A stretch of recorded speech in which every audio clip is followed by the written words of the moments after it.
Hola, buenos días. Soy el profesor Jofre Somayanga y en esta oportunidad vamos a resolver las preguntas del examen de emisión del SICUM del día 6 de noviembre de la correspondiente área B. ¿Ya? La pregunta de química, vamos a hacer la resolución. Vamos a empezar de inmediato. Preguntas muy parecidas a las del día anterior, ¿no? Muy bonitas las preguntas, así que vamos a darle la resolución. ¿Okay? Ya saben, esta publicación, este video es totalmente libre, puedes compartirlo, es gratuito, puedes difundirlo con tus amigos. Hace muy interesante. A ver, tenemos acá la siguiente pregunta. Nos dice, el núcleo atómico es muy pequeño, compacto y macizo. De las siguientes afirmaciones.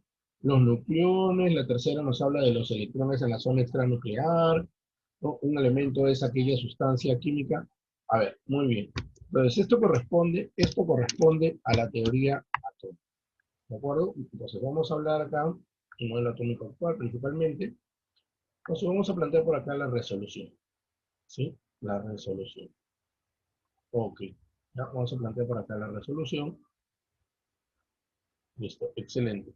Hay que recordar que el modelo atómico actual, también conocido como modelo mecano-cuántico, nos habla de la estructura de quién? De un núcleo. ¿De acuerdo? Nos habla de la estructura a partir de un núcleo y una nube electrónica. O sea que hay que recordar que hay una parte central que nosotros conocemos como el núcleo, y también hay que recordar que hay una envoltura, ¿de acuerdo? Hay una envoltura para dicho núcleo. ¿Esa envoltura qué nombre recibe? ¿Recuerdan? Esa envoltura recibe el nombre de nube, ¿no? Nube electrónica. Muy bien. Ya, perfecto. Ahora, ¿por qué se le llama nube electrónica? Por ser una región espacial, ¿de acuerdo? Donde van a estar moviéndose quienes, los, los electrones. O sea, aquí están girando a muy grandes velocidades los electrones. No se vayan a olvidar. Lo representamos como E menos el electrón. Muy bien. Ahora, dentro de la parte central, conocida como núcleo, esta parte central, que nosotros la conocemos como el núcleo atómico, a las partículas que la constituyen, nosotros lo llamamos los nucleones, ¿no es cierto? Ya está. Entonces, por acá tenemos nosotros el núcleo atómico. Perfecto. Las partículas que lo constituyen se conocen como los nucleones. ¿A quiénes tenemos aquí? ¿A quiénes tenemos acá?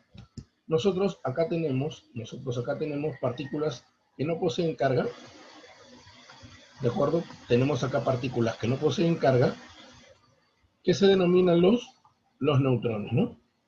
Los neutrones, partícula que no posee carga, pero tenemos a aquella que tiene carga positiva.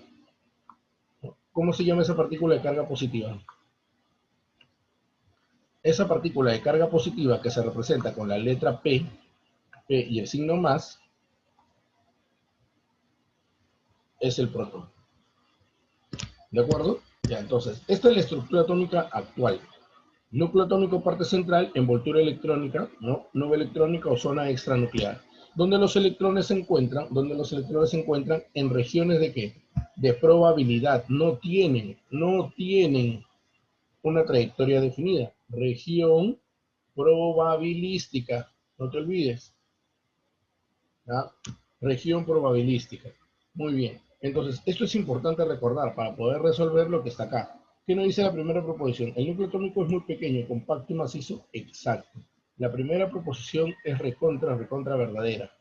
Las dimensiones del núcleo son muy pequeñas en comparación a las dimensiones de todo el átomo. Y hay que recordar que en su interior, acá prácticamente nosotros tenemos el 99,9% de la masa atómica. ¿Ya? Eso es lo que nosotros tenemos acá. Muy bien. La segunda, a ver, ¿qué cosa nos dice la segunda proposición? Nos dice, los nucleones se mantienen unidos mediante la fuerza nuclear. Claro, claro. Aquí eso es correcto. Acá en el interior lo que nosotros esperamos es que la repulsión entre los protones no permita la estabilidad del núcleo. Pero acá hay cohesión entre las partículas y eso lo va a generar la fuerza fuerte, ¿no? La interacción entre los mesones. Muy bien, eso es totalmente correcto. La tercera, ¿no? Lo que también llamamos aquí, vamos a mencionarlo, ¿no? Aquí, la fuerza fuerte, ¿no? Muy bien. A ver, la tercera, ¿qué cosa nos dice la tercera? Los electrones en la zona extranuclear, muy bien, en la 9 hasta ahí vamos bien, se encuentran a distancias definidas. Ya, eso es falso. No tenemos distancias definidas para electrones. Nosotros lo ubicamos en regiones de probabilidad y las de mayor probabilidad se conocen como los orbitales, ¿no es cierto? Muy bien. Entonces, la cuarta, ¿qué cosa nos dice? Vamos a mencionarlo, ¿eh? Para que te acuerdes acá. Los orbitales, no órbitas, orbitales. La 4. Un elemento es aquella sustancia química pura. Hasta ahí vamos bien. Formado por átomos que poseen el mismo número de masa. Eso es mentira. Eso es mentira. Porque un elemento químico, ¿qué cosa es? Un elemento químico, claro, esos que tú encuentras en la tabla. No, el elemento químico es sí o sí una sustancia pura. ¿De acuerdo? Valga la redundancia. ¿No? Pero de la forma simple. ¿Qué significa de la forma simple? Que está constituida por átomos de la misma clase. Profe, ¿y a quiénes llamamos átomos de la misma clase? Átomos de la misma clase. Átomos de la misma clase se les denomina fundamentalmente a quiénes. Fundamentalmente a quiénes, muchachos. A los que poseen igual número atómico. A los que poseen igual Z. Porque el Z es el que define la identidad de los elementos. ¿De acuerdo? ¿Ya? Entonces acá la respuesta ¿cuál sería? Nos piden solamente las afirmaciones ciertas, ¿no? Las que son ciertas. Y la respuesta definitivamente, ¿ya? La clave, sí o sí, resulta ser, tal como te lo han colocado acá, la A. Muy bien. La alternativa correcta es la clave A. Excelente. Pasamos a la siguiente pregunta. Pasamos a la siguiente pregunta. Tenemos acá una pregunta respecto a tabla periódica. Muy bien, respecto a tabla periódica. Perfecto. Perfecto. Teoría, interesante la pregunta. Vamos a plantear por acá la resolución. Sí, planteamos por acá la resolución. Entonces, excelente. Ya sabes, ¿no? Comparte esta publicación. Nos dice, a ver, en la tabla periódica, muchachos, en la tabla periódica. A ver, por acá ya tenemos listo un esquema de la tabla periódica. Hay un grupo de elementos que se denominan los no metales. Perfecto. Te están haciendo referencia a la clasificación de los elementos. ¿Ya? Están haciendo referencia a la clasificación de los elementos según sus propiedades. ¿De acuerdo? Muy bien. Entonces, los elementos no metálicos. Ustedes saben que los elementos en la tabla se pueden clasificar según sus propiedades como los metales, que son los que tienen la mayor presencia. Los elementos no metálicos, los semimetales o metaloides y los gases nobles. ¿De acuerdo? Entonces, vamos a señalar por acá lo siguiente.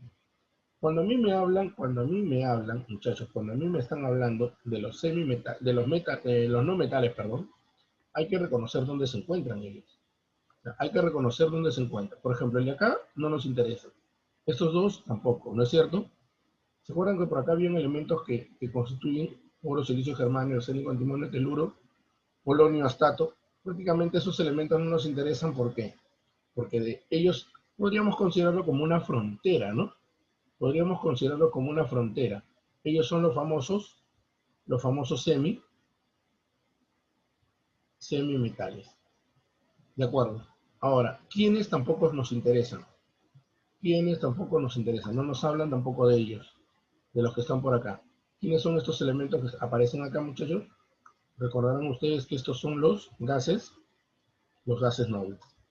¿De acuerdo? Estos son los gases nobles. Muy bien. Ahora, ¿quiénes son los que sí nos importan? Acá nos importan los que voy a mencionar o los que voy a señalar. Estos. Estos sí nos interesan. ¿De acuerdo? Estos elementos sí nos interesan. Ya está. Estamos hablando de quién? De los no metales en forma general, ¿no? En forma general. Ellos son los que nos importan. ¿Ya? Los elementos no metálicos. Muy bien. ¿Qué cosa me dicen al respecto? ¿Qué cosa debemos recordar de los no metales? A ver, mencionemos algunos no metales, algunos no metales clásicos que te encuentres acá. ¿No? Algunos no metales clásicos que te encuentras acá, tenemos al carbono, ¿sí o no? ¿No es cierto? Tenemos encabezando carbono, oxígeno, nitrógeno, flúor. ¿No es cierto? Por acá tenemos aquí. Por acá tenemos también, ¿no? Azufre, ¿no de acuerdo? El fósforo, cloro, ya está. Ahora, ellos a diferencia de los elementos metálicos no conducen la corriente eléctrica. prácticamente se consideran aislantes, salvo el carbono en su forma de grafito que es conductor. Ahora, tú no puedes hablar de ductibilidad, pues. ¿Por qué? Porque la ductibilidad, maleabilidad significa capacidad para formar hilos, capacidad para formar, ¿qué cosa? Láminas, ¿no? A ver, fórmate una lámina de azufre, o sea, complicadísimo, ¿no? Una lámina de cloro, de hidrógeno, que ver, ¿ya? Ahora, sus combinaciones con el oxígeno forman óxidos básicos, mentira. Estos normalmente, ¿qué cosa forman? Normalmente ellos lo que van a formar son anhidridos, ¿no es cierto? Son anhidridos. Muy bien, o sea, es bastante normal encontrar, por ejemplo, esto, ¿no? ¿Qué cosa viene a ser esto? Esto viene a ser un anhidrido u óxido, óxido ácido, ¿no? Eso es lo típico, ¿de acuerdo? Ya está, pero también es bastante común en ellos encontrar a los alótropos, ¿no? Encontrar a los alótropos. Ellos prácticamente son aislantes, ¿no? Son aislantes, ¿ya? Son aislantes eléctricos y es bastante normal encontrar en ellos alótropos. Acá nosotros podemos encontrar, en el caso, por ejemplo, del carbono, podemos encontrar al diamante, ¿sí o no? Al diamante o al grafito. Mientras que el fósforo puede ser el fósforo blanco, fósforo rojo.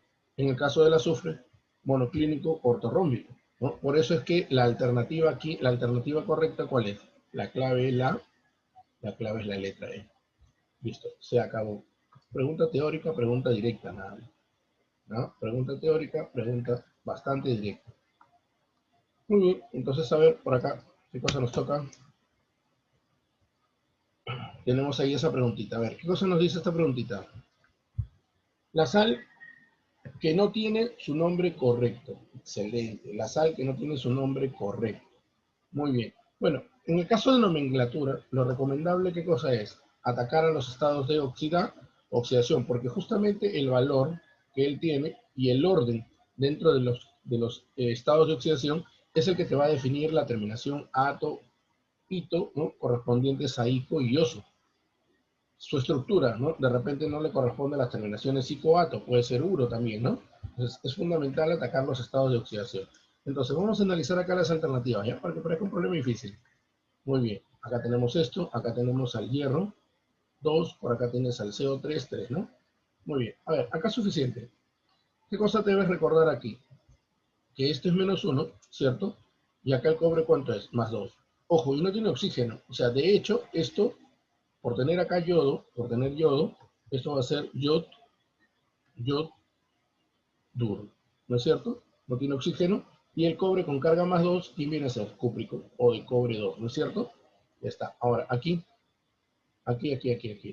Vamos a calcular el estado de oxidación del hierro. El hierro, acá es 3, usadita. Acá el carbono, si ustedes son vivos, deberían ya saber el estado de oxidación acá, ¿no? Deberían conocer ese ion. Acá es 4, ¿no? Eso significa que el carbono le va a dar la terminación ico a su oxácido y en el anión viene a ser ato, ¿no? O sea, ¿de qué estamos hablando acá?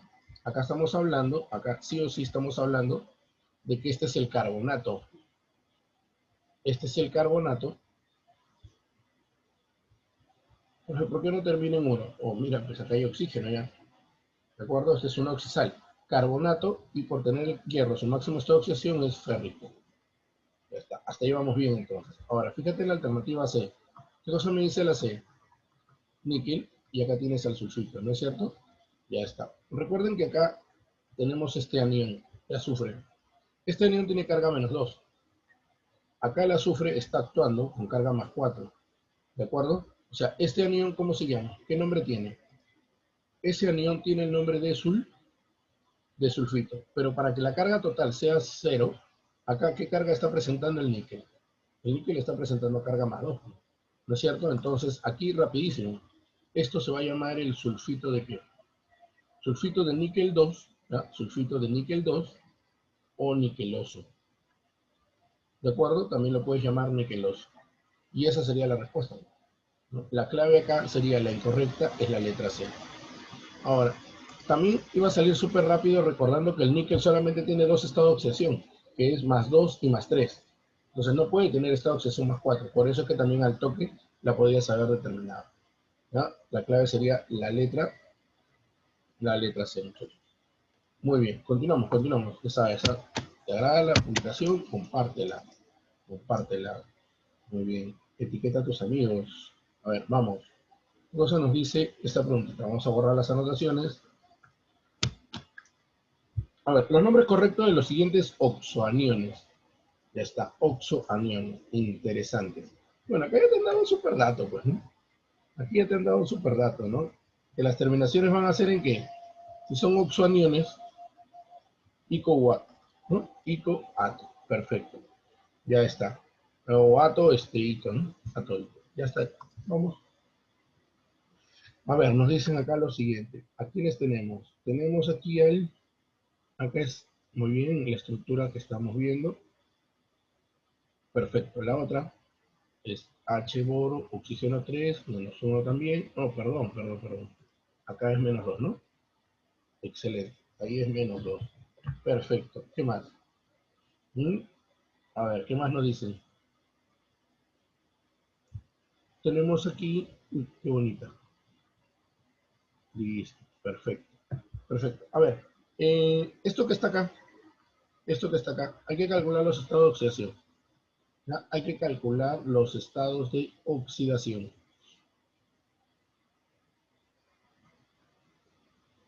Muy bien, calculamos los estados de oxidación. Al calcular los estados de oxidación, ¿qué cosa vamos a encontrar? Que acá esto sale más 5. Acá esto sale más 3. Y acá hay un detalle, ¿no? Acá hay un detalle. Primero vamos con esto. ¿Qué cosa nos dice esta estructura? 5 significa fosfato. ¿De acuerdo? Fosfato. Pero acá todavía hay dos hidrógenos, entonces mantiene su carácter ácido. Este sería un fosfato diácido, la presencia de los dos hidrógenos. ¿De acuerdo? ¿Ya? Mientras que acá, boro, su único estado de oxidación, esto va a ser borato, y como tiene un hidrógeno, es ácido. ¿De acuerdo? Ahora, esta estructura, ten cuidado, porque acá si tú haces el cálculo, el estado de oxidación sería menos 6, acá el azufre te va a salir más 2, ¿verdad? Pero en realidad, ¿esto de dónde viene? ¿De dónde viene esto? Yo creo que ahí, a ver, si ustedes recuerdan, esto viene de acá, ¿no? El SO4 carga menos 2 y tú estás haciendo un cambio de qué? ¿Qué cosa es lo que estamos cambiando? Acá estamos quitando un azufre, perdón, un oxígeno, le estamos quitando un oxígeno de carga menos 2, ¿de acuerdo? Y estamos introduciendo un azufre de carga menos 2. ¿Se acuerdan cuál es el nombre o qué cosa sucede cuando cambiamos un oxígeno por un azufre? Hablamos de los tíos, ¿no es cierto?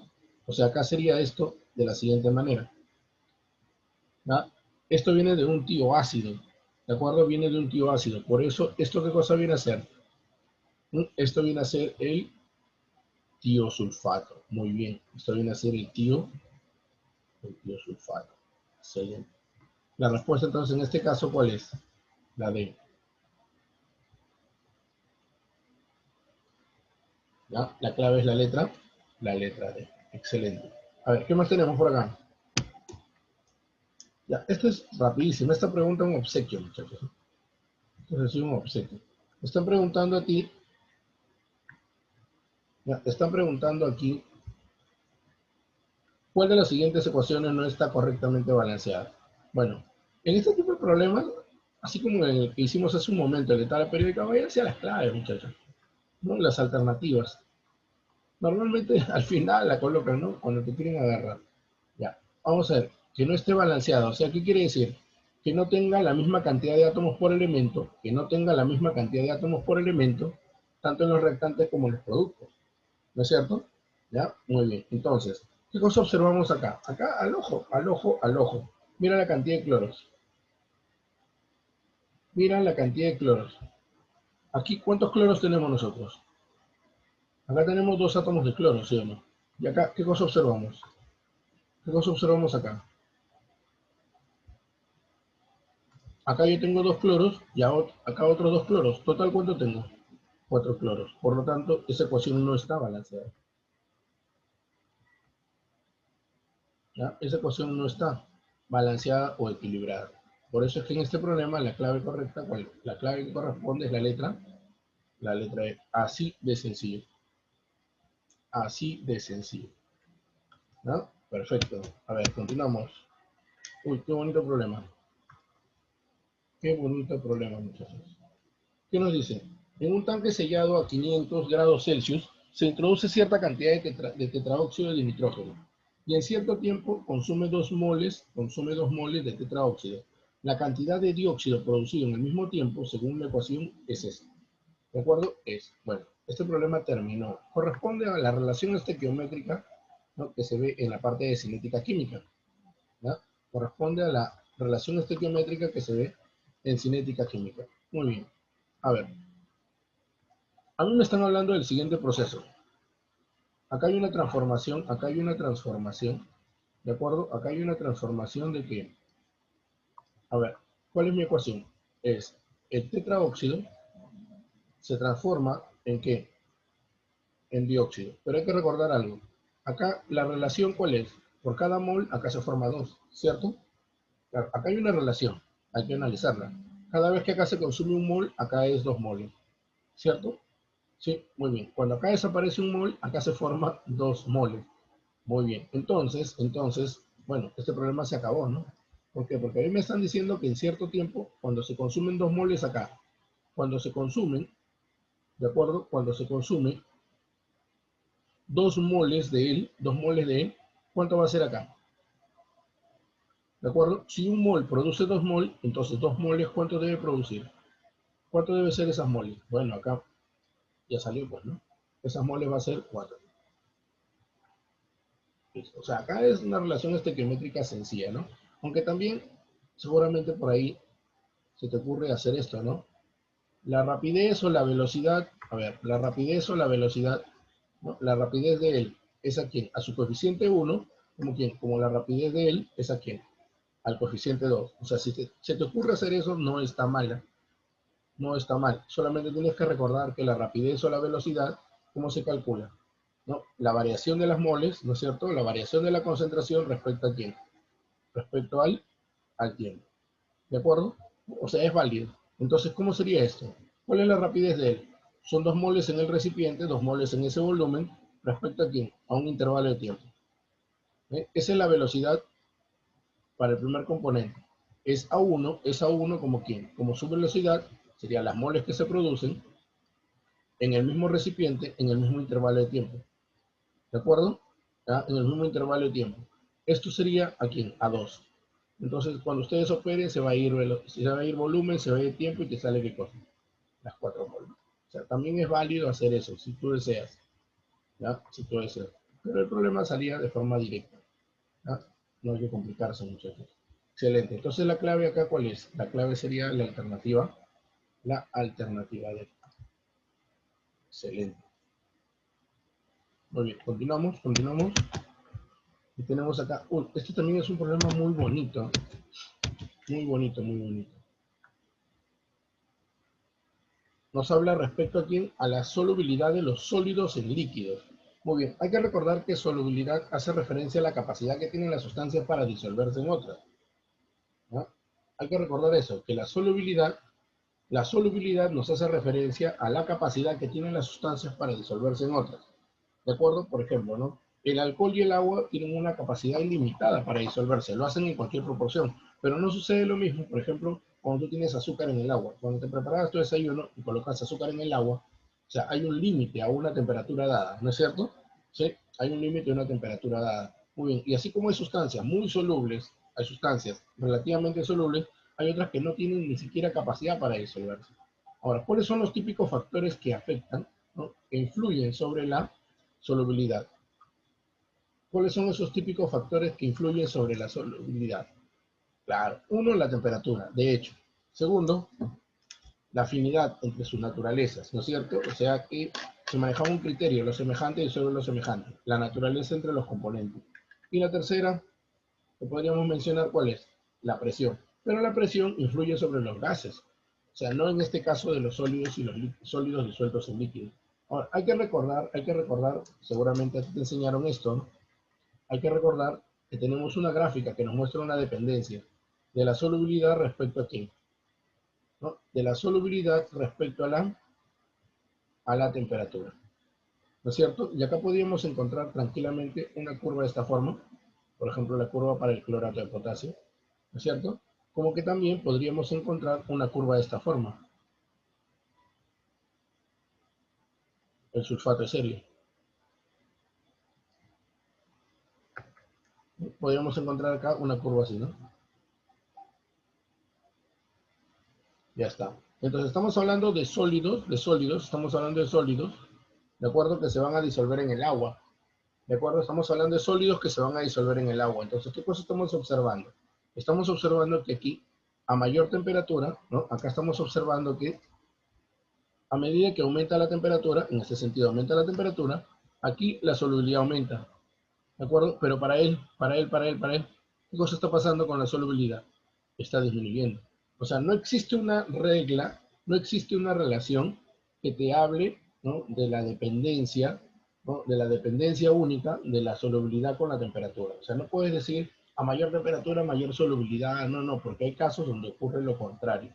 Pero lo que sí podemos decir es que varía con quién, con la temperatura. Entonces, ¿la clave cuál es acá? La clave es la letra E. ¿Ya? La clave es la letra E. Muy bien. Listo. Siguiente. ¿Qué cosa tenemos acá? Uy, este problema es bonito, ¿no? Correspondiente a la parte de electrólisis. ¿Ya? Correspondiente a la parte de electrólisis. Muy bien. Me dicen, en una celda conectada en serie. Bueno, en realidad, celdas conectadas en serie, vamos a suponer. ¿Ya? A ver, tenemos acá lo siguiente. Vamos a utilizar esta representación, ¿ya? Al final el problema va a salir rapidísimo. Chicos, ¿qué cosa observamos en una celda que está conectada en serie? Nos dicen que se deposita 22,4 litros de oxígeno en condiciones normales. Bueno, se supone, muchachos, que se va a desprender, ¿no? ¿Ya? Vamos a, y se deposita. ¿Ya? Ahora, hay que recordar que 22,4 litros significa un mol. ¿Ya? Significa un mol. Entonces, el peso en gramos de calcio depositado en la celda. Ah, ok, están hablando de una sola celda. Excelente. Chicos, a ver, ¿qué hacemos por acá? A ver, ¿qué hacemos por acá? Tenemos esta representación para la celda. Ya, vamos a suponer que esta sea la celda acá, donde en el ánodo, obviamente en el ánodo, ¿qué cosa es lo que se va a desprender? Acá en el ánodo se va a desprender oxígeno. ¿Ya? Acá en el ánodo se va a desprender oxígeno, muchachos. Muy bien, acá tenemos el oxígeno que se desprende. Oh, pero que hay algo interesante, ¿no? Que se desprende 22,4 litros en condiciones normales. Y como tú eres recontra inteligente, ya la viste. ¿Esto cuánto es? Esto corresponde a quién. El número de moles que se está desprendiendo es 1, ¿no? 22,4 litros. Ya está. Pero mientras que por acá se está desprendiendo esto, ¿qué cosa se tiene que ir acumulando en el cátodo? ¿Qué cosa se tiene que ir acumulando aquí en el cátodo? ¿No? Yo entiendo que es en esta misma celda, como puede ser en la del otro, no hay problema. Pero ¿qué cosa se va a ir depositando acá en el cátodo? Acá, en este cátodo, lo que se va a ir depositando es calcio. ¿De acuerdo? La pregunta es, ¿cuánto es esa masa que se va a depositar? ¿Listo? ¿Qué cosa se hace acá? ¿No? Así fuese en esta celda o en la otra, ¿no? ¿Qué cosa se cumple acá? Nosotros sabemos que acá se cumple, se cumple que el número de equivalentes que se depositan de calcio tiene que ser igual al número de equivalentes de quién? Del oxígeno desprendido. Entonces este problema ya terminó ya. Este problema ya terminó. Y si tú te acuerdas las expresiones más comunes, esto cómo se va a calcular y esto también, a ver, y esto cómo se va a calcular. Esto lo puedes calcular como la masa depositada del calcio sobre su masa equivalente o peso equivalente, como te he enseñado, y esto sería el número de moles de oxígeno por el parámetro teta de oxígeno. ¿Sí? Entonces solamente nos queda reemplazar. La masa de calcio es la que yo necesito. Su peso equivalente es su masa atómica 40. ¿Ya? Tenía que haberte dado acá la masa atómica o el peso atómico sobre su parámetro teta, que es 2. Acuérdense que calcio solamente puede transferir 2 electrones. En su formación a calcio atómico es transferencia de 2 electrones. Y esto va a ser igual a ¿quién? Al número de moles. Ya sabemos que es 1, ¿no?, por el parámetro teta. El teta del oxígeno es 4. ¿No? El teta del oxígeno es 4. Acuérdense que acá probablemente viene una solución acuosa, ¿de acuerdo? ¿No? Entonces, el oxígeno tiene carga menos 2 y acá 0. La molécula es diatómica, su transferencia es 4. Entonces, ¿cuánto sería la masa atómica, la masa formada de calcio? En este caso sería 80 gramos. Listo, se acabó. Y la respuesta La respuesta aquí es la clave D. La respuesta acá es la clave D. Vamos a marcarla. Déjale tu marca. La clave es la D. Excelente. ¿Ya? Seguimos. Ok, a ver. Otro problemita interesante, parece que habla nuevamente las celdas. Bueno, acá me hablan de reducción, oxidación, electrolítica. Entonces vamos a tomar que nos hablan de la celda electrolítica, ¿no? Entonces por acá planteamos la resolución. Muy bien, acá ya tenemos listo una típica representación de una celda. Acá tenemos lista una representación típica de una celda. Ahí está, ¿no? Tenemos nuestros electrodos conectados a la batería, a la fuente de poder, ¿ya? Y también por el otro extremo están introducidos en el electrolito. Excelente, excelente. Muy bien, a ver. Acá, cuando nosotros hacemos la electrólisis, tenemos que recordar que van a haber sustancias que se van a dirigir a los respectivos electrodos. ¿De acuerdo? Entonces, ¿qué cosa es lo común? Lo común es que si tú tienes acá cationes, los cationes se dirigen ¿a dónde? Al electrodo, los cationes se dirigen ¿a dónde? Al electrodo de carga, en este caso, chicos, se le asigna a carga negativa. ¿Sí o no? ¿Y cómo se llaman los electrodos que reciben a los cationes? Se llama cátodo. ¿De acuerdo? Se llama cátodo. Y este catión aquí, ¿qué cosa es lo que va a recibir? ¿Qué cosa es lo que va a recibir? Aquí este catión lo que recibe son los electrones, ¿no es cierto? Hay que recordar que en el cátodo, ¿qué cosa ocurre? En el cátodo ocurre la reducción, eso es clásico, sencillo. Ahora, pero, ¿qué cosa tenemos por acá? Por acá lo que nosotros tenemos también son aniones, ¿no? Son aniones, vamos a ponerlos así. Y los aniones se van a dirigir al electrodo positivo. Entonces, este anión se dirige acá, y cuando ese anión se dirige acá, prácticamente ese anión, esa carga que trae en exceso, ¿no? Esa carga que trae en exceso, la desprende. O sea, acá libera los electrones, ¿no? Hay que recordar que en este caso, donde se van a generar los electrones y van a empezar a circular, recibe un nombre, ¿no? ¿Cómo se llama ese electrón? El positivo en la electrólisis. Se llama el ánodo. Y recuerden que en el ánodo siempre, no, un ratito, recuerden que en el ánodo siempre ocurre la oxidación. Y nosotros mencionamos que los electrones del proceso fluyen desde el ánodo hacia el cátodo. ¿De acuerdo? Muy bien. ¿Y qué más hay que recordar? Que cada vez que circula un mol de electrones, ¿no? Esto es lo que nosotros definimos, ¿no? Entonces lo que se cumple, que cada vez que circula un mol de electrones recibe un nombre. ¿Cómo se llama esto? Un Faraday, ¿no? Y un Faraday, ¿a cuánto equivale?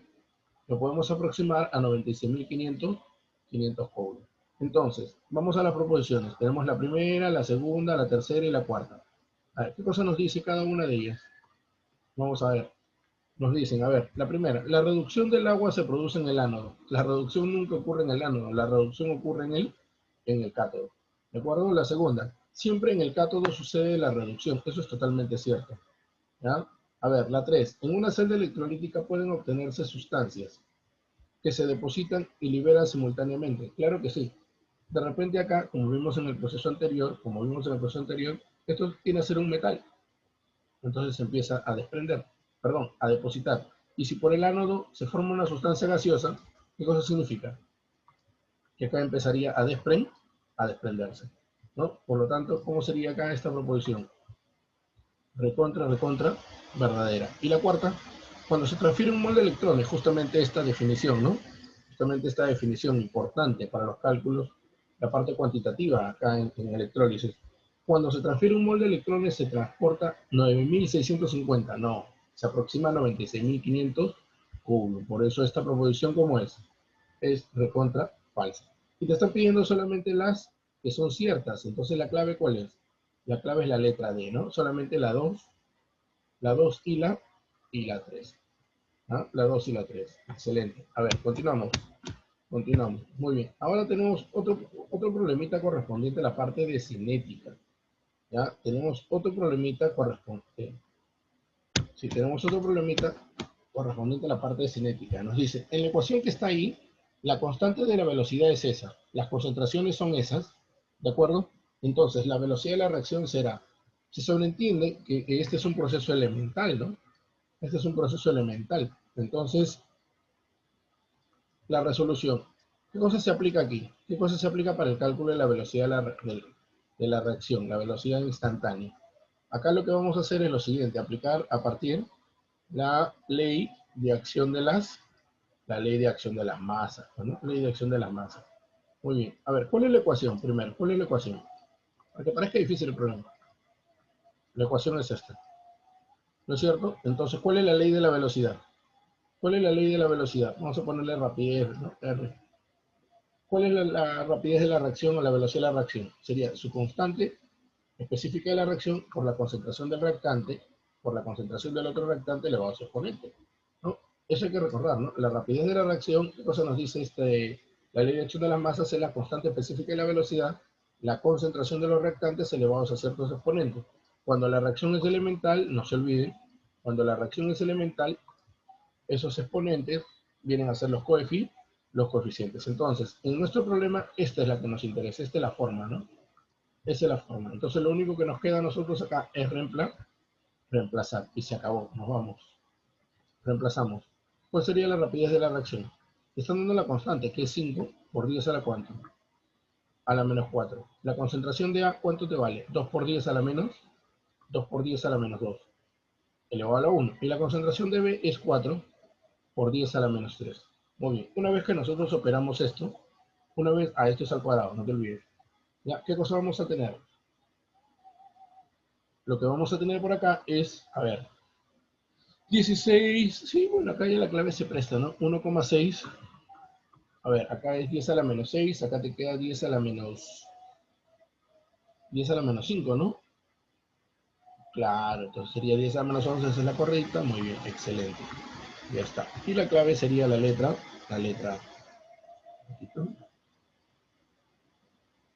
muy bien, la clave correspondiente es la letra A, listo, se acabó, ¿ves? Así es fácil de ingresar. A ver, vamos a hacer vamos a guardar acá las anotaciones, listo. Siguiente problemita. Ya, este es un problemita muy parecido al que vino para los postulantes del área A. Muy, muy, muy parecido. Muy parecido. Correspondiente a la parte de equilibrio químico.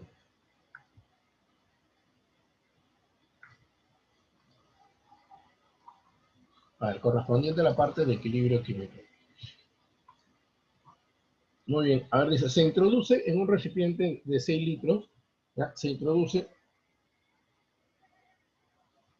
en un recipiente de 6 litros, ya, se introduce en un recipiente de 6 litros a 1260 Kelvin un mol de agua y un mol de monóxido.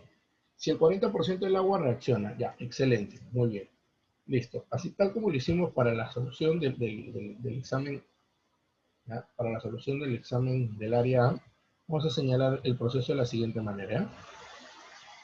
Tengo un inicio y voy a llegar a una condición de equilibrio. Ahora, ¿cuáles son las sustancias que están al inicio? Las sustancias que están reaccionando. Me dice un mol de agua y monóxido. Acá voy a utilizar agua y monóxido. ¿De acuerdo? Ojo, a mí me están diciendo que al inicio, lo que nosotros vamos a ingresar acá, ¿cuánto es?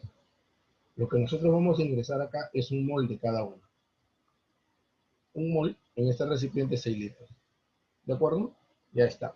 Ahora, esto es mi condición inicial, recuerdan. Esta es mi condición inicial. Pero ese sistema va a llegar a un equilibrio, donde ahora voy a seguir teniendo agua, solo que en menor cantidad, monóxido también, pero se va a formar ¿a quién? Al dióxido y el hidrógeno. Eso es lo que se va a formar. ¿Ya? Entonces, por acá, no se olvide, tenemos agua monóxido, pero empieza a formarse ¿quién? El dióxido y el hidrógeno. Yo lo que necesito aquí, nosotros, en realidad, lo que necesitamos son las cantidades en el equilibrio. ¿Ya? Eso es lo que nosotros necesitamos, las cantidades en el equilibrio. Y hay un detalle, dice, se introduce un mol de cada uno de ellos y después dice que si el 40% del agua reacciona. Pues qué bonito, ¿no? ¿Qué significa que el 40% del agua reacciona? ¿Qué significa eso? ¿Sabes lo que significa? Que acá en el equilibrio yo voy a tener acá 60%. Eso es lo que yo voy a tener. O sea, el 60% de un mol. ¿Y cuánto es el 60% de un mol? ¿Cuánto es el 60% de un mol, muchachos? El 60% de un mol es conocidazo, ¿no? ¿Cuánto viene a ser? 0.6 mol. Eso es lo que yo voy a tener aquí, en el caso de el agua, ¿no? En la condición de equilibrio. ¿De acuerdo? Pero estos problemitas es mucho mejor resolverlos así, ¿te acuerdas? Hay que plantear un orden, ¿no? Del proceso. Tenemos nuestra ecuación, hay cierta concentración al inicio, hay cierta variación hasta que se llega a ¿dónde? Hasta que se llega al equilibrio. Entonces vamos a plantear nuestra ecuación. Nos dice que el agua, no voy a colocar los subíndices, ya nos hemos dado cuenta que es un equilibrio homogéneo. ¿Y qué cosa se produce? El gas carbónico y el hidrógeno. ¿De acuerdo? Muy bien, entonces esa es nuestra ecuación. Y si te das cuenta está balanceada, qué bacán, ¿no? Porque yo puedo darme cuenta que la cantidad de moles antes y después es y la misma, entonces ya no depende del volumen, ¿no? No es dependiente del volumen. Entonces por acá sabemos que hay un inicio, acá hay una etapa de cambio, hasta llegar al equilibrio. ¿De acuerdo? A ver, espera esto un minuto. Entonces acá hay una etapa de cambio hasta llegar al equilibrio. Muy bien, entonces por aquí, coeficiente 1, coeficiente 1, coeficiente 1, coeficiente 1. ¿De acuerdo? Muy bien, listo, empezamos. A nosotros nos han dicho clarito, que tú has metido un mol acá y un mol acá, al inicio. Y solamente tenemos estos dos, de esto no hay nada, fíjate, no hay nada. Ya está. Acá, ¿cuánto se va a consumir? Ya sabemos ya. ¿Cuánto es lo que se va a consumir? Se va a consumir 0.4 mol. Vamos a ponerlo con otro color. A ver, vamos a poner acá. Listo. Acá se consume el 0.4 mol de agua. Eso, ¿por qué el 0.4? Te dicen que se consume el 40%. Por eso es que al final acá, ¿cuánto te está quedando? Está quedando 0.6 mol. Y acá hay algo interesante, ¿no? La relación estequiométrica, fíjate. Si acá se consume 1, acá también se forma 1. Se consume 1, perdón. Acá se forma 1 y acá también se forma 1. Ah, o sea, esta misma cantidad es la que también se debe consumir acá y también es lo que se debe formar acá. Muchachos, y este problema terminó. Ahora solo es completar. Si se consumió lo mismo, queda 0.6 también. Si no viene ahí se forma esto, al final aparece 0.4 y acá también aparece 0.4. O sea, ya tenemos acá las cantidades. Ya sé que acá me va a quedar también 0.6, acá me va a quedar 0.4 formado y acá también 0.4 mol. Ahora, ¿cómo se calcula la constante de equilibrio? Porque eso es lo que te están pidiendo, KC. La constante de equilibrio se calcula la concentración de los productos sobre la concentración de quién, de los reactantes. Y este problema terminó, solamente hay que reemplazar. Y recuerda que acá el volumen en realidad se va a ir, ¿no? ¿Ah? Muy bien, entonces, ¿cuánto vale la constante de equilibrio? Las concentraciones, sería prácticamente el 0.4 elevado al cuadrado sobre 0.6 también elevado al cuadrado. Y cuando tú operas esto te va a salir 0.40 y 0.44. La clave correspondiente a este problema es la letra E. Muy bien, la letra E. ¿No? Tienes que recordar cómo se determina la expresión de la constante de equilibrio.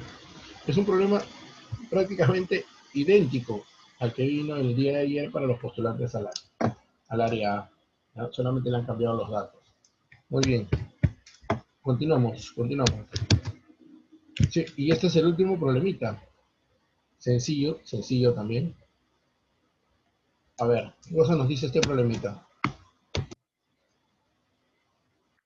¿Qué nos dice este problemita?